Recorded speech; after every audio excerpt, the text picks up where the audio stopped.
অপরাধী বাঁচি বাঁচি বাদ গেল, কড়াভাবে সাজা দেওয়া উচিত ছিল। আসামি ছাড়া গেছে, আসামি ফাঁসি হয় নাই, এই জন্যে আমরা বেয়া খুশি। জুলাই গণ অভ্যুত্থানে নিহত আবু সাঈদ হত্যা মামলার রায়ে অসন্তোষ প্রকাশ করেছে তার পরিবার। বৃহস্পতিবার এ মামলার রায় ঘোষণা করেন আন্তর্জাতিক অপরাধ ট্রাইব্যুনাল ২।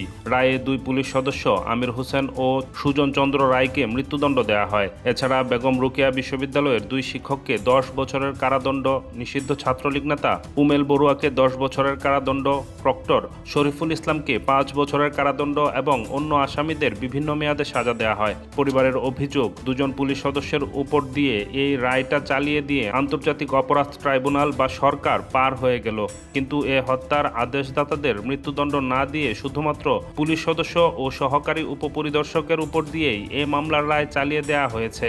যে ২ জনকে ফাঁসি দিয়েছে, ৩ জনকে যাবজ্জীবন কারাদণ্ড দিচ্ছে, এতে আমি সন্তুষ্ট নই। আরো লোকের ফাঁসি হওয়া উচিত ছিল। তবে ১ নম্বরে হলো পমেল বড়ুয়া, উনি কিন্তু সাংঘাতিক দোষী। ওই আমার ছেলেকে অপদস্থ মারপিট করছে, লাঠিচার্জ করছে। এই বিচারে আর মাত্র ২ জনের ফাঁসি, আরো বেশি করে মানুষের ফাঁসি হওয়া উচিত ছিল অপরাধী যারা। আরো বেশি করে সাজা, বেশি করে অনেক মানুষ, আরো বেশি আসামিকে বেশি আসামি ফাঁসি দিলে তাই না আমরা খুশি হই না, তা এটা আমরা খুশি নয়। এখানে যারা যাবজ্জীবন যাদেরকে দেওয়া হয়েছে তারা নিশ্চিত তাদেরকে ফাঁসির আদেশ দেওয়া উচিত ছিল, কিন্তু বিজ্ঞ আদালত কি মনে করে যে তাদেরকে যাবজ্জীবন দিল।